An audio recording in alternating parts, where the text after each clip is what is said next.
Est-ce que ça vous dirait d'avoir 5 conseils pour savoir investir par tous les temps?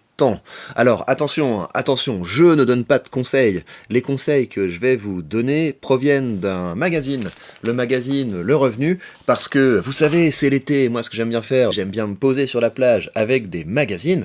J'aime bien lire par exemple Le Courrier International, j'aime bien lire Alternative économique, j'aime bien lire Capital, Le Revenu, etc. Ce sont de bonnes lectures de plage. Et donc, on va regarder différents conseils qui ont été donnés dans ce numéro de juin, et je vais vous dire un petit peu ce que j'en pense. Voilà, depuis mon petit niveau, je vais discuter ces conseils avec vous. Alors, premier conseil, je le sélectionne parce que ça va à l'encontre de ce qui me semble être une bonne manière d'investir. On est là également pour questionner nos idées, gérer activement vos portefeuilles. Alors, qu'est-ce qu'ils nous disent là-dessus? Après les gains records de l'année 2021, plus 28%, plus 28,9% pour le CAC 40, la remontée de l'inflation et des taux d'intérêt puis la guerre en Ukraine ont effrayé les investisseurs, effaçant une partie des plus-values boursières acquises. Savoir acheter et vendre. Alléger ses positions fin décembre ou début janvier permettait d'engranger une partie de ces plus-values exceptionnelles. Il faut savoir vendre quand l'optimisme prévaut. Alors ça, c'est bien gentil, mais comment pouvait-on savoir décembre ou janvier que ça allait partir dans ce sens-là? On ne le savait pas. Alors, de même, il faut savoir acheter en période de crise en anticipant un rebond ultérieur après la baisse des coûts. Mais non, mais c'est pas en anticipant un rebond ultérieur, c'est parce que on sent qu'il y a certaines positions qu'on a dans notre portefeuille qui sont plus intéressantes, mais on ne sait pas quand est-ce qu'il y aura un rebond. La bourse peut brûler demain ce qu'elle a adoré hier, ça c'est vrai. Plutôt que de subir passivement les inévitables retournements de tendance, il faut savoir prendre ses bénéfices en vendant une partie des positions gagnantes, par exemple au-delà de 20% de gains. Donc la manière dont il propose de le faire, c'est de se fixer une limite. Ok, ma position a obtenu plus de 20% de gains, donc je décide d'en vendre une partie pour pouvoir empocher ces gains. Mais pourquoi 20%? Et à quel moment on se décide? Si la valeur progresse, vous en bénéficiez toujours sur le reste de la ligne. Dans le cas inverse, vous aurez sécurisé une partie de vos plus-values.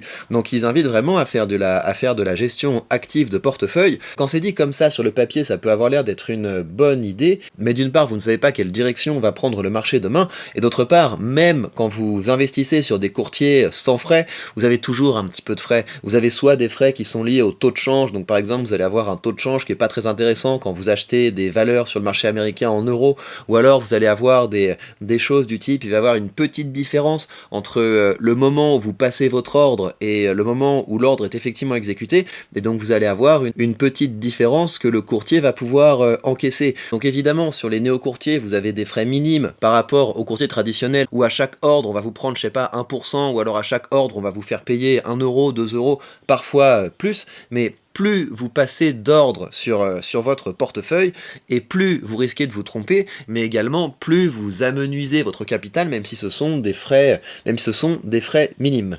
Alors, une règle comprise par certains épargnants. Oui, et puis en plus, vous pouvez avoir des questions d'impôt, parce que quand vous empochez, comme ils disent, une plus-value, eh ben, c'est des plus-values qui peuvent être taxées. C'est pas le cas en Belgique, hein, mais je crois qu'en France, c'est le cas.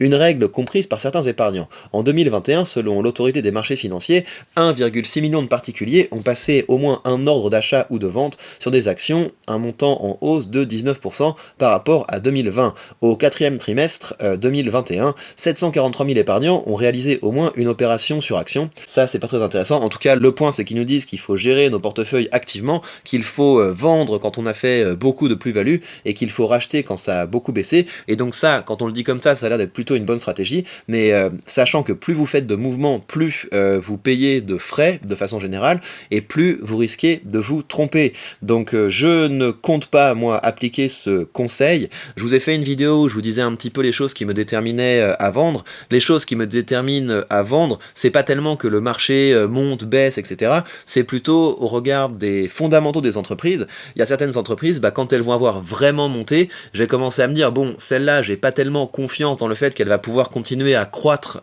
dans les années à venir, donc je vais profiter de ça pour la vendre. J'essaie le moins possible de prendre mes décisions en fonction de l'humeur du marché. Mais ça, c'est évidemment mon approche, peut-être qu'il y a de très bonnes raisons de défendre cette approche-là, et à vous de me dire qu'est-ce que vous pensez de ce conseil, est-ce que vous comptez l'appliquer? Deuxième conseil qui me semble intéressant, il porte sur la diversification. Ils nous disent appliquer la stratégie de diversification de Markowitz. L'investissement en bourse exige la durée. La théorie moderne du portefeuille développé par Markowitz, dise de la frontière efficiente, est un modèle d'allocation d'actifs visant à optimiser le couple rendement-risque d'un portefeuille boursier. Cette théorie encourage la sélection d'actifs dans une optique de diversification. La bonne répartition est la principale source de performance boursière pour l'investisseur de long terme. Elle s'exprime d'abord dans l'allocation optimale des actifs financiers, actions, obligations monétaires, puis à l'intérieur de la poche action, la bonne répartition entre les pays, les secteurs et les valeurs permet de mieux répartir le risque et de multiplier les gisements de gains. Alors moi, à ce stade, dans ce qu'ils disent de la diversification, moi j'aurais tendance à être quand même 100% action parce que je suis dans une optique de long terme, donc je vais être diversifié au sein des actions que je choisis, mais tout ce qui est obligations, or, crypto-monnaie, je trouve ça un petit peu pénible. C'est pas des choses qui m'intéressent, mais j'imagine qu'ils ont de bonnes raisons de dire ça. Adopter une stratégie de répartition en plusieurs postes. Les actions françaises, les valeurs étrangères, les actifs liés à l'or et aux matières premières et les obligations, les liquidités compléteront cette allocation. Alors, les métaux, ça ne m'intéresse pas. Les matières premières, pourquoi pas? C'est vrai que j'en ai pas beaucoup dans mon portefeuille. Moi, ce qui m'intéresse plus, ce serait à la limite les entreprises qui produisent des matières premières. Il faudrait que je me plonge un petit peu dans ce secteur parce que c'est vrai que j'y suis pas franchement exposé. Alors, pour que les actions démontrent leur rentabilité, elles ont souvent besoin de temps, notamment parce que la plupart d'entre elles distribuent un dividende annuel dont le rendement moyen, estimé autour de 3% sur les grandes valeurs, constitue sur une longue période environ 30% du gain global réalisé sur un portefeuille boursier. Et oui, c'est ça l'intérêt des dividendes, c'est pour ça que c'est cette stratégie que je choisis, c'est parce que sur le long terme, les dividendes, c'est une part très importante des retours qu'on va avoir en bourse et on les démultiplie quand on prend l'habitude de réinvestir ces dividendes. Après la crise sanitaire, la distribution a redémarré dès l'année suivante. En 2022, au titre de 2021, les sociétés du CAC 40 ont versé près de 58 milliards d'euros de dividendes, nouveau record dépassant celui de 2019 qui était établi à 49,2 milliards d'euros. Et c'est là que vous allez avoir plein d'articles dans la presse. Oulala, c'est un scandale, les entreprises versent des dividendes. Tout le monde peut bénéficier de ces dividendes, même à partir de tout petits montants. C'est pour ça que la bourse, c'est beaucoup plus démocratique que l'investissement dans l'immobilier. C'est qu'on peut vraiment y aller sans avoir de capital de départ, juste en épargnant un petit peu régulièrement. L'international, un pari gagnant. Les portefeuilles gagnants sur longue période sont notamment les plus diversifiés à l'international, car les États-Unis représentent 60% de la capitalisation mondiale. Et c'est un petit peu pour ça, en fait, que moi je suis surexposé aux États-Unis. C'est que je ne réfléchis pas à l'allocation de mon portefeuille tellement en termes de il faut absolument que j'ai une partie ici, une partie là, etc. C'est plutôt quelles sont les entreprises dans lesquelles j'ai le plus envie d'investir. Il se trouve qu'il y a quand même beaucoup d'entreprises dans lesquelles j'ai envie d'investir qui sont aux États-Unis. Et je vais pas me forcer à mettre mon argent dans des entreprises que je n'apprécie pas juste parce que j'ai absolument besoin d'être diversifié. L'international, un pari gagnant. Sur la décennie 2012-2022, un indice mondial tel que le MSCI World a gagné 220% fin avril quand le CAC 40 a progressé de 105%. Bah oui, c'est pour ça que je suis plus investi. Et en fait, quand vous regardez un indice comme le MSCI World, vous avez effectivement des entreprises asiatiques, européennes à l'intérieur, mais les plus grosses capitalisations de cet indice et les plus grosses parts de cet indice, c'est quand même les grosses boîtes américaines. Diversifier son portefeuille, c'est mettre pas tous ses œufs sur le même panier, ce qui réduit les risques, sans tomber dans l'excès inverse, car la multiplication des positions rend le suivi plus délicat. Effectivement, quand je regarde mon gros portefeuille d'actions, j'ai beaucoup trop de positions. Et voilà, il faudra peut-être un jour que je réduise mon nombre de positions, mais pour le moment, je suis très content avec la manière dont il est organisé. Alors vous, dites-moi comment est-ce que vous vous diversifiez? Est-ce que vous êtes diversifié de façon géographique? Est-ce que vous êtes diversifié en termes de secteur? Est-ce que vous êtes diversifié également en type d'actifs? À savoir, vous vous obligez à ne pas avoir seulement des actions, mais avoir aussi des obligations, des métaux, etc. Dites-moi tout ça. Moi, c'est vrai que, en tout cas pour mon portefeuille boursier, je vais être plutôt 100% actions. Alors, le troisième conseil que je voulais partager avec vous, c'est un conseil qui, pour le coup, Je ne le suivrai pas, mais je vous en parle pour que vous sachiez que ça existe et pour vous dire un petit peu pourquoi est-ce que ça me fait froncer les sourcils. Couvrez votre portefeuille pour éviter la capitulation. Alors déjà, je pense que le meilleur moyen d'éviter la capitulation, c'est quand même d'avoir du tempérament, et c'est là-dessus que je table pour le moment. Sur le long terme, les actions offrent des perspectives de plus-value substantielle, mais le parcours n'est pas de tout repos. Bah oui, c'est ça le jeu. Vous ne devez le pratiquer que si vous acceptez la volatilité propre aux actions. Évidemment, parce que là, c'est le fait que ça puisse baisser très fort qui fait également que ça peut monter très fort. Vous ne devez le pratiquer... Enfin, si vous voulez, il y a un rapport entre le risque et le rendement, évidemment. Entre le risque et le bénéfice. Alors, vous ne devez le pratiquer, blablabla. À l'aide de produits dérivés, vous pouvez limiter vos pertes lors des phases baissières. Plusieurs types de supports permettent de couvrir son portefeuille, voire de tirer un profit du recul des marchés. ETF Bear, Turbo Put, Warrant Put par exemple. Les ETF Bear reproduisent de manière inversée la performance de variation de l'indice qu'ils suivent. Si l'indice CAC 40 baisse de 3%, l'ETF Bear augmentera lui de 3%. Si vous anticipez la baisse de cet indice, vous protégez ainsi votre portefeuille avec seulement un ordre à passer via l'achat de l'ETF Bear et non pas une multitude d'ordres de vente à découvert pour chacun de vos titres. En outre, vous continuerez à toucher les éventuels dividendes de vos actions gardées en portefeuille, mais vous devez rester vigilant car lorsque le marché se retourne, toute hausse vous fait perdre de l'argent sur ces couvertures. Bah oui, c'est ça l'idée. Imaginez que vous achetiez cet ETF en vous disant le marché va baisser et en fait le marché monte et vous perdez de l'argent. Et quand bien même vous arriveriez à couvrir entièrement votre portefeuille, bah la meilleure chose à laquelle vous pouvez arriver, c'est un retour à l'équilibre. Donc ça me paraît pas une super stratégie. Et l'autre chose qui me retient d'investir là-dedans, c'est que c'est des produits dérivés. C'est-à-dire que c'est des espèces d'assurance, de paris à la baisse. Donc on rentre dans des choses qui sont plutôt des produits de professionnels du trading. Et donc c'est pas des choses dans lesquelles j'investis parce que je trouve que le mécanisme est un peu trop compliqué. Par ailleurs, je ne trouve pas que ce soit des choses qui sont productives dans le sens où vous pariez sur le fait que des entreprises vont baisser, et moi c'est pas ça qui m'intéresse. Moi ce qui m'intéresse c'est d'accompagner des entreprises parce que je trouve qu'elles innovent, parce que je trouve qu'elles apportent des services, et donc parier contre le marché c'est pas quelque chose que je suis tenté de faire, mais voilà, en tout cas sachez que ça existe, sachez qu'il y a des produits qui sont conçus pour monter quand le reste baisse, mais pour moi c'est trop compliqué, c'est pas des choses qui m'animent. Moi je suis prêt à encaisser les moments difficiles avec mes boîtes pour pouvoir mieux célébrer les moments où ça monte. Dites-moi vous ce que vous en pensez, est-ce que j'ai une approche trop romantique de l'investissement, mais en tout cas je vais me tenir à l'écart de ce genre de produit.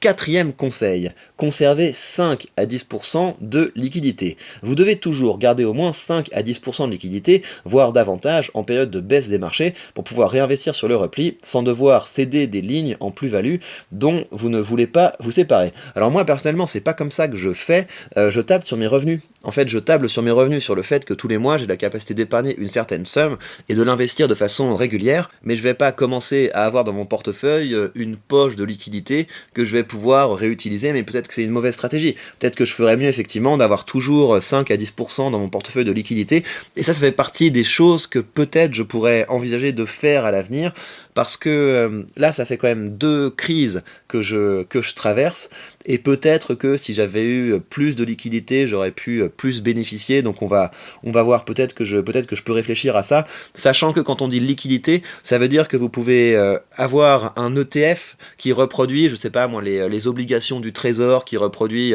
c'est ça qu'on appelle le cash en fait. Le cash c'est soit un fonds euro, soit des obligations à très court terme, soit des bons du trésor, donc c'est des choses qui sont, enfin c'est des choses qui rapportent un petit peu comme le livret A ou ce genre de choses. C'est en général c'est censé préserver un petit peu le capital et ne pas avoir vraiment de rendement, mais ça vous permet d'avoir votre argent quelque part sans que le capital fonde trop et de pouvoir le réinjecter sur les marchés quand ça devient intéressant.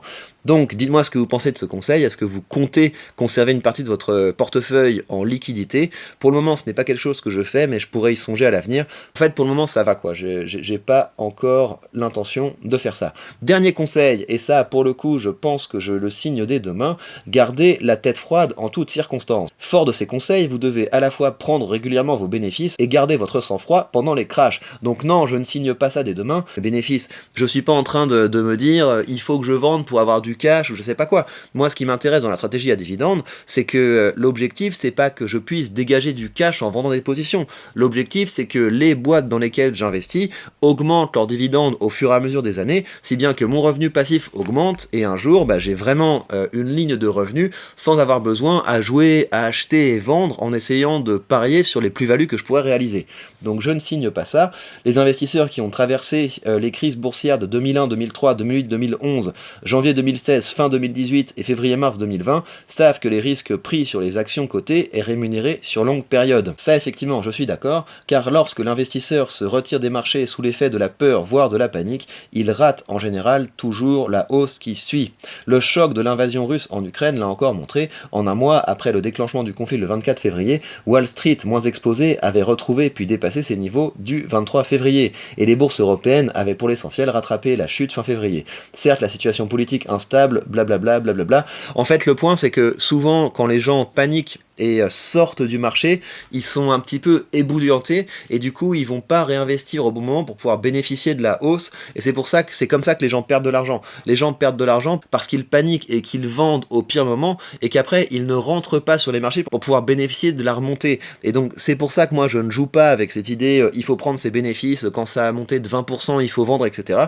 Je préfère accompagner les rendements du marché, réinvestir régulièrement, mais peut-être que j'ai une stratégie un peu trop naïve, un peu trop simpliste, mais en tout cas, c'est ça que je compte faire. Dites-moi, vous, ce que vous en pensez, quels sont les grands principes qui guident votre stratégie, quels conseils vous donneriez à un investisseur, même si, évidemment, on n'est pas conseiller financier et on ne donne pas de conseils, c'est intéressant de pouvoir échanger nos expériences. Côté portefeuille maintenant, parce que vous savez que j'ai envie de vous tenir au courant de mon aventure de façon aussi transparente que possible, eh bien voilà, ça se redresse progressivement, je pense que ça va être assez sympa quand Wall Street va ouvrir. Et bah, je continue de profiter de cette baisse pour acheter massivement mon ETF qui investit dans les actions européennes. Celui-là, quand je vais recevoir le dividende, je pense que ça va être très sympa. Je vous ferai un point sur les dividendes à la fin du mois. Regardez, quand on regarde l'historique, regardez à quel point il a baissé. C'est un ETF, il y a pas longtemps, il était au-dessus de 20, il était aux alentours, voilà, il était à plus de 21, presque 22. Là, il est aux alentours de 16. Ça fait partie des choses, je pense que ça va finir par se redresser, et en attendant, on a un rendement qui est vraiment très intéressant. Donc celui-là, je vais l'acheter aussi souvent que possible. On va l'acheter sans payer de frais, et voilà. C'est dans la boîte. Et je vous rappelle que si vous voulez vous lancer dans cette aventure de l'investissement, vous avez sous cette vidéo le lien vers le courtier que j'utilise, et en suivant ce lien, vous pourrez commencer à investir avec une action gratuite. Prenez bien soin de vous, on se quitte avec l'ouverture de Wall Street, et comme le soleil commence à pointer le bout de son nez, eh bien, on va aller faire un petit tour à la plage. Je vous souhaite un excellent week-end, et je vous dis à très vite pour de prochaines news.